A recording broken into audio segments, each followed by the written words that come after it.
And what we saw yesterday as well is that the Ukrainians didn't just take this line down. They hit back one of the largest oil refineries inside Russia with drones of their own. And it looks like they were successful in doing so. And we're getting a lot of chatter on the Russian military bloggers who seem to think this was a pretty significant strike, and they think the damage is quite extensive. Ukrainians are woken up in the early hours of the morning with air raid alerts as Russia targets the country with another wave of strikes. It's a continuation of one of Russia's biggest air attacks on Ukraine in the war so far. We're joined now by Zach Anders, a journalist in Kharkiv in eastern Ukraine. Good morning to you, Zach.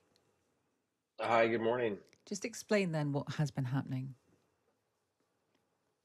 Yeah, this was a remarkable morning. We woke up to a massive air alert that lasted for 7 hours, and we saw some of these strikes, heard the rockets flying overhead in a location. At the time, I was staying outside Kyiv in a very, usually very quiet location. So to hear the rockets flying overhead was a jolt.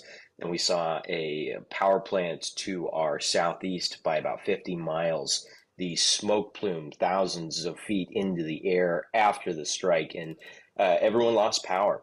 The main thing that got everybody very worried, however, was the strike that impacts near the Kyiv Reservoir Dam.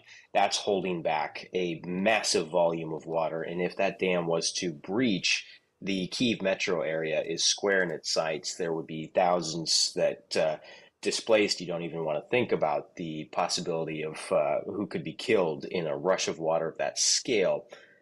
So that was certainly the eye-opening moment. But what as the day went on and we were able to kind of take stock of the attack itself, what ended up being remarkable was that the Ukrainians actually shot down, by their own account, more than 80% of the missiles and drones that were fired.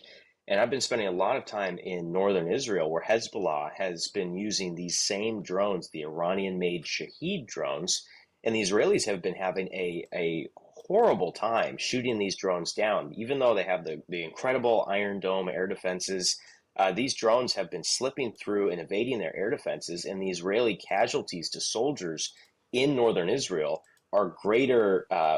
There've been more that have been killed by these drones than by anything else. So what we saw yesterday here in Ukraine was remarkable because the Ukrainians are out there not using traditional air defense systems to shoot these drones down.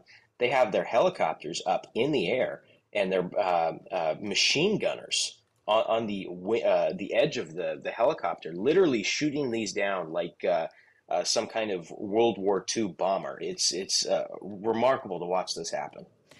And I was going to ask, the Russians seem to periodically target power stations, power grids, etc. And how can Ukrainians better protect those installations? But it sounds like that is something that they've got better at doing.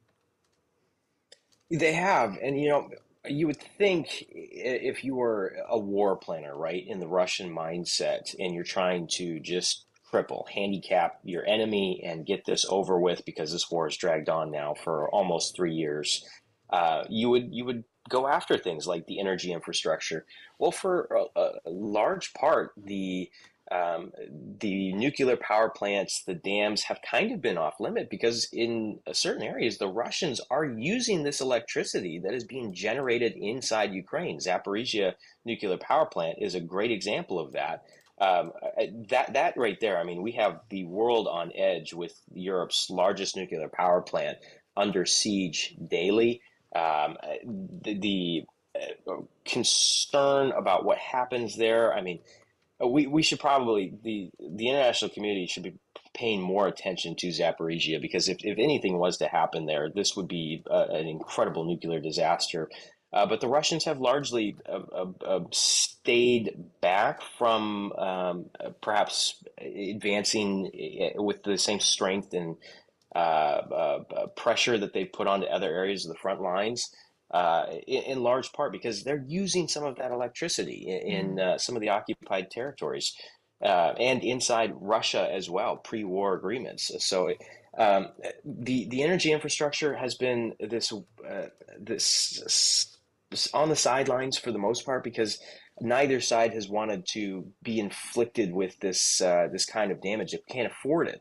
And what we saw yesterday as well is that the Ukrainians didn't just take this line down. They hit back one of the largest oil refineries inside Russia with drones of their own, and it looks like they were successful in doing so. And we're getting a lot of chatter on the Russian military bloggers who seem to think this was a pretty significant strike, and they think the damage is quite extensive. So Mm, we're in a period now of the conflict where it's been eroding for so long. In the front lines, they've been barely moving in certain places. That this slow erosion is going to probably be a dam break moment, a landslide moment at some point. And we're going to see a flurry of activity where perhaps things like this happen, where Russia is targeting this energy infrastructure and mm. trying to really issue some sort of handicap blow. Just one other issue, of course, and that is an update on what is happening in Kursk, the Ukrainian advance there. Do you know the latest there?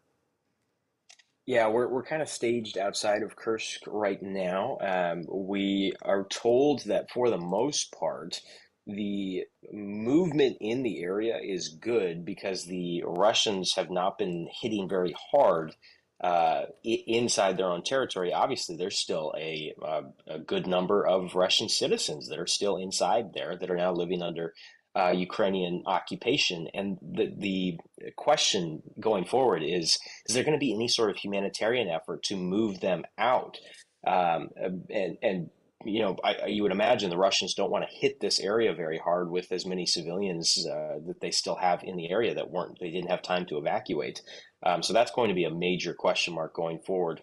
It's quiet there from what I've been told. I had a colleague who was just there 2 days ago. He said it was surreal because it was just so quiet on the Kursk, on the Russian side, and the Ukrainians are hurrying and building defenses and trying to hold this territory because it's Mm. a great card to bring to the negotiating table, of course.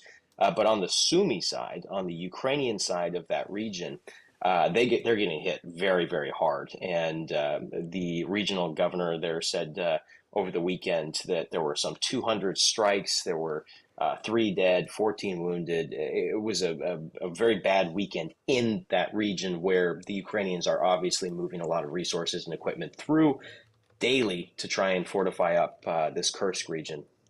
Zach, thank you very much for bringing us up to date. That is Zach Anders. He's a journalist and he's reporting from Ukraine.